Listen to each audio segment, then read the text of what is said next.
What's up everyone, I'm the one and only Zage, and as you can tell by the title and the thumbnail of this video, we'll be talking about Rob Lucci vs Enel or Enel, whatever you want to call him.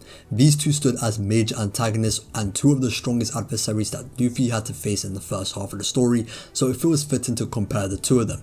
Lucci was the leader of the strongest group of CP9 agents in history, and Enel was the self-proclaimed god of Skypiea. But before we delve into it though, if you enjoy content like this, be sure to smash the like button and subscribe to the channel. That'd be much appreciated. Let's start things off chronologically with the self-proclaimed god Enel.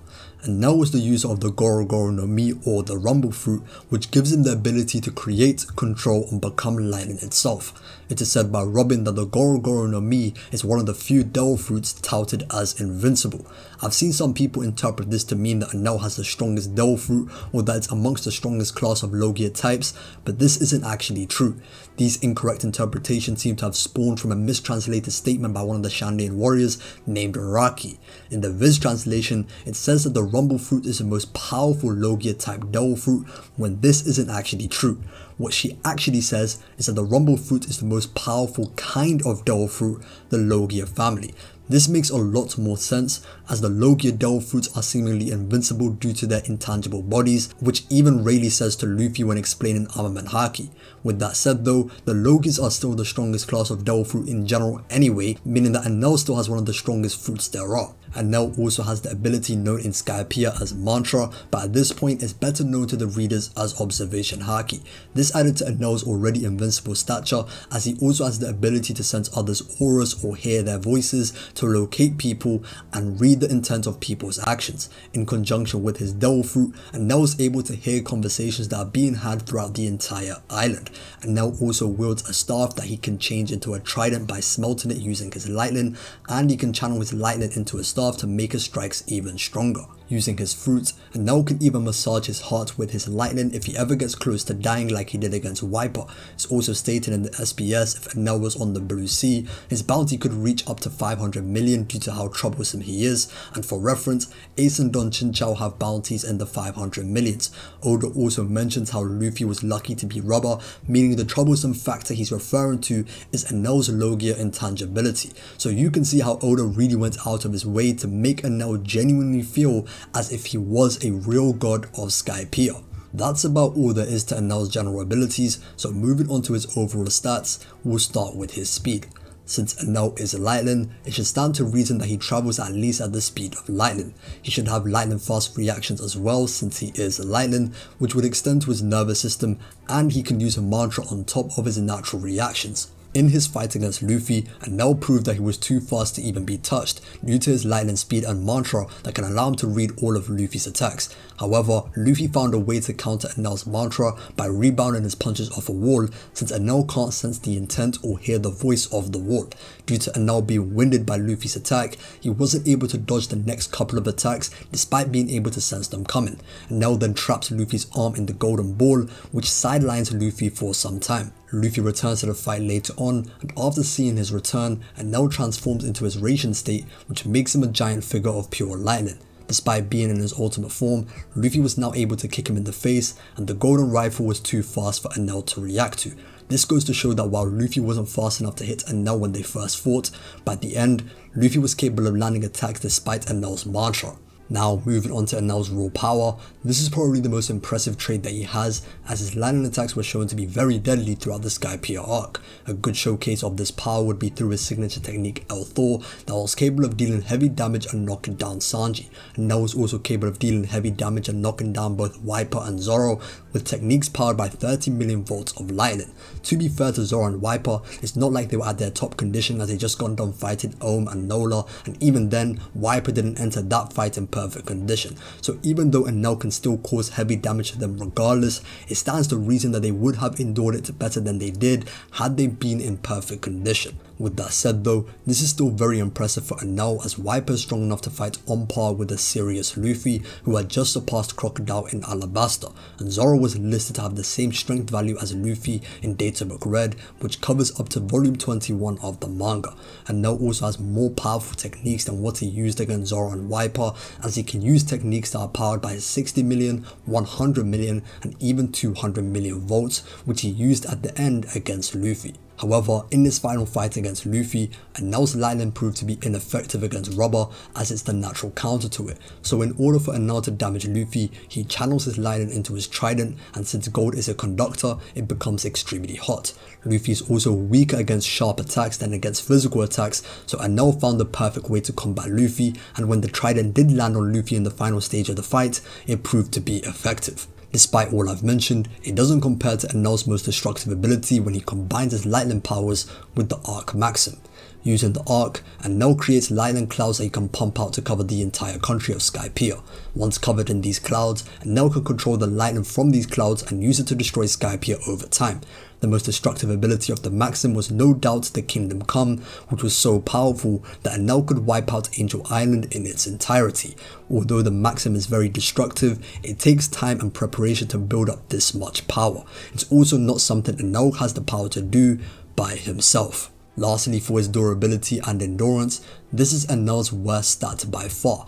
It is so bad that Enel was heavily damaged by a regular punch from Luffy and 3 named attacks, which forced him to trap Luffy's arm in gold because he genuinely couldn't take any more punishment.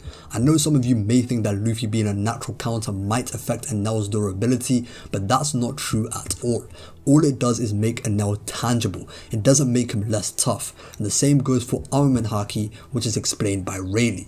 After Luffy landed his octopus fireworks, which was the second attack he landed in the fight, Enel was so winded that he genuinely couldn't avoid Luffy's bazooka and rifle despite sensing those attacks were coming. When Luffy returned to the fight, he defeated Enel after landing a kick to his face and of course, the golden rifle. That does it for Enel, so now we can move on to the leader of CP9, Rob Lucci. Lucci is the user of the Neko Neko no Mi model leopard, making him a leopard man. Even though the Logias are the strongest fruits overall, when it comes to close quarters combat specifically, Zoan types are the best. This is because Zoans are the only type that greatly increase the user's physical abilities on top of the unique skills of the creature. On top of that, Lucci is a master of Rokashiki, which are the 6 superhuman techniques used by submarines and government agents. As a reminder, Tekai makes the body tough like iron for defense and offense, Soru allows the user to move at super speeds, and Geppo allows the user to walk on air. Tempest Kick allows the user to create air slashes with their kicks, Shigan allows the user to pierce their opponents like they've been shot by a gun, and lastly, Kami-A or Paper Art allows the user to have superhuman flexibility. So far, Lucci is the only confirmed user of the Roku gun, which is the secret and strongest skill of Rokashiki. Lucci and the rest of CP9 are confirmed in the Vibrakar databook to be users of both observation and armament haki even before the time skip. In fact, it's actually stated that the training required to learn Rokashiki is similar to the training for haki, and we get direct confirmation in the manga too that Tekai is another term for armament haki. They likely use observation haki alongside the paper art technique to better maneuver around attacks. There's actually a basis for this, as Kaku was able to read Zoro's Kendama attack and used paper art in an attempt to dodge it.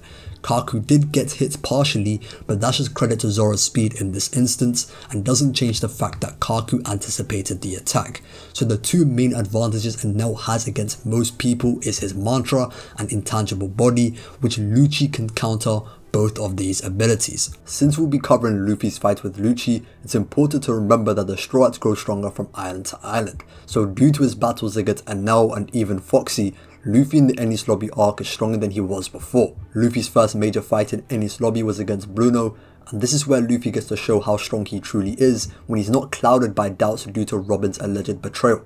Unlike in their fight in the Galila mansion, Luffy was now capable of breaking Bruno's Tekai and keeping track of Bruno while he's using Soru. The main thing I want to focus on in this fight in particular is what Bruno is enduring from Luffy. Bruno was able to endure a rifle straight to the body, keep his foot in, then get punched into a wall, and he was still able to continue the fight without a problem.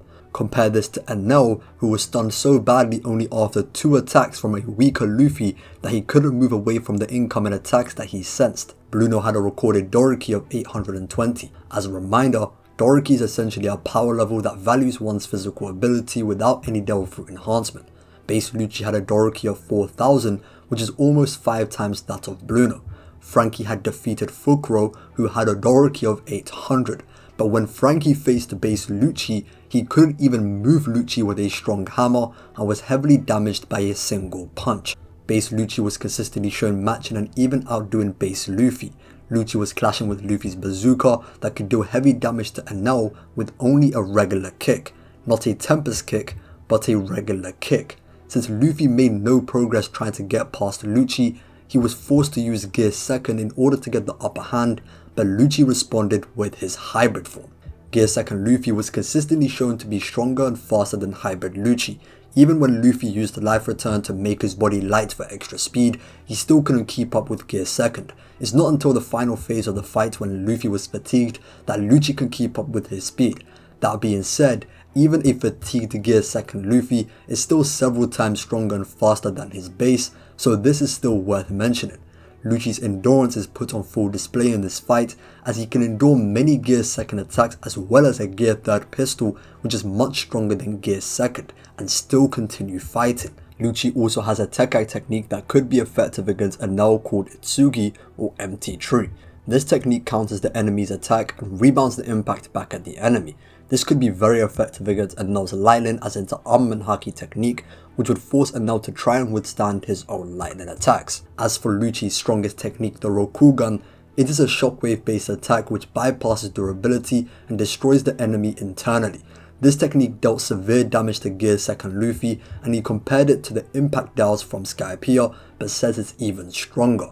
Since Lucci can use armament haki, it's likely that the Rokugan is actually an advanced application of armament haki, as he can attack his opponents without even touching them. Lucci was ultimately defeated by Luffy's Jet Gatling, which sent him flying out of the tower, despite guarding with his Tekai. Now that everything about Enel and Lucci has been said, who actually wins this fight? It should be pretty clear right off the bat that Lucci, even in base, is far superior to Enel in physical ability. However, Enel can compensate for the power of his strongest lightning techniques. Since Enel can deal heavy damage to Zoro and Wiper with 30 million volts, then his 60, 100 and 200 million volt attacks would definitely deal damage to base Lucci, and hybrid Lucci should still be able to endure these level of attacks, obviously to varying degrees. That being said, the real reason this isn't a fair fight, ironically, is because of the speed difference against the Lightning Man.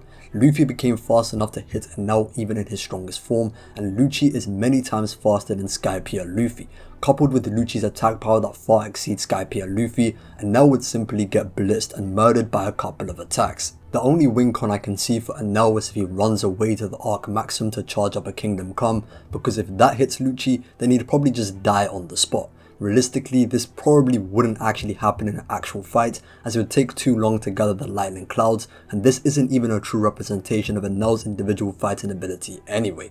So that should do it for this topic. If you enjoyed, be sure to hit the like button and subscribe to the channel, that'd be much appreciated. I've been the one and only Sage, and until next time.